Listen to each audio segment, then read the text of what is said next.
കരുണയുടെ ഇഷ്ടവും വാശിയും നടത്തി കൊടുക്കായിരുന്നു മോളുടെ ജോലി. ഇപ്പോഴും അങ്ങനെ തന്നെ.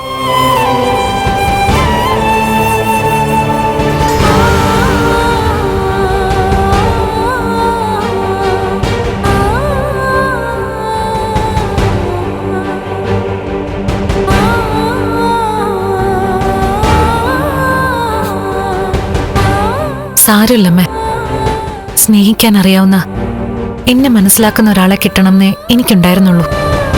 അങ്ങനൊരാളെ എനിക്ക് കിട്ടിയിരിക്കുന്നേ. കണ്ണേട്ടനോടൊപ്പം ഇനിയുള്ള കാലം സന്തോഷത്തോടെ ജീവിച്ചോളാം, ആരോടും ഒരു പരാതിയും പറയാതെ. അങ്ങനെ പരാതി പറയാതിരിക്കുമ്പോഴും മോളുടെ ഉള്ളിന്റെ ഉള്ളിലൊരു വേദനയില്ലേ? ഞാൻ രണ്ടാമതൊരാളെ കല്യാണം കഴിച്ചില്ലായിരുന്നെങ്കിൽ മോൾക്ക് ഈ ഗതി വരില്ലായിരുന്നല്ലോ.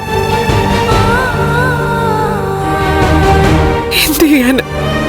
വീട്ടുകാരും ബന്ധുക്കളൊക്കെ നിർബന്ധിച്ചപ്പോ അങ്ങനെ ഒരു അബദ്ധം അമ്മയ്ക്ക് പറ്റിപ്പോയി. ഇനി ചെയ്തതിനെ കുറിച്ച് ഓർത്ത് ദുഃഖിച്ചിട്ട് ഒരു കാര്യമില്ലമ്മ. കണ്ണേട്ടനെ എനിക്ക് ദൈവം കൊണ്ട് തന്നതാ. എനിക്ക് വേണ്ടി മാറ്റിവെച്ച ആള് തന്നെയാ കണ്ണേട്ടൻ. അതുകൊണ്ട് എന്റെ ജീവിതത്തെക്കുറിച്ച് ഓർത്ത് അമ്മ വേദനിക്കരുത്. എന്തായാലും എന്റെ രണ്ടാനച്ഛനെ പോലെ ഒരാളല്ല കണ്ണേട്ടൻ. അതുകൊണ്ട് തന്നെ കണ്ണേട്ടന്റെ പോരായ്മകളൊക്കെ മറന്നിട്ട് നല്ലൊരു ഭാര്യയാകാൻ പറ്റുന്ന എന്റെ വിശ്വാസം.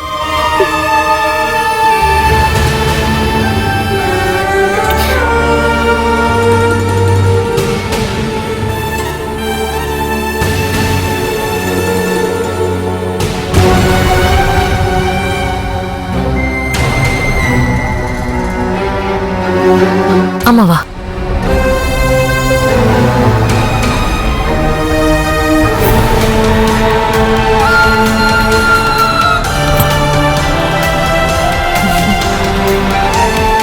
ഞാൻ മുറിയിലോട്ട് വരുമായിരുന്നു.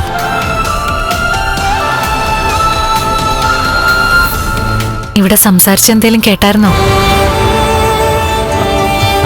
ഏയ് ഇല്ല, ഞാൻ ഇപ്പൊ ഇങ്ങോട്ട് വന്നേ ഉള്ളൂ. ആ, എന്നാ പിന്നെ എല്ലാവർക്കും ബ്രേക്ക്ഫാസ്റ്റ് കൊടുക്ക്. എനിക്കുള്ളത് ഇങ്ങോട്ട് എടുത്താൽ മതി. ശരി കണ്ണേട്ടാ, വാമേ.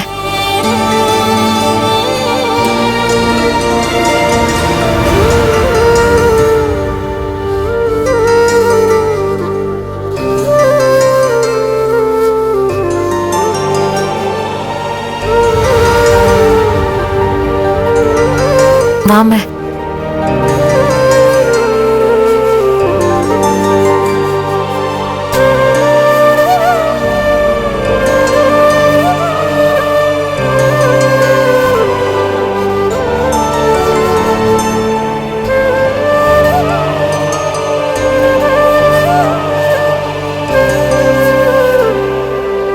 സ്നേഹിക്കാൻ അറിയാവുന്ന എന്നെ മനസ്സിലാക്കുന്ന ഒരാളെ കിട്ടണമെന്നേ എനിക്കുണ്ടായിരുന്നുള്ളൂ. അങ്ങനൊരാളെ എനിക്ക് കിട്ടിയിരിക്കുന്നത്.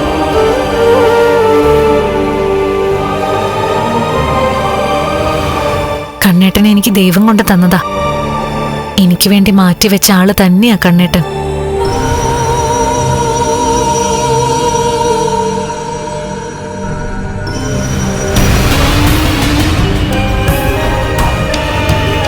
ഫ്ലവേഴ്സ് സ്മാർട്ട് ഷോ ഫെബ്രുവരി 15 ശനിയാഴ്ച ആരംഭിക്കുന്നു.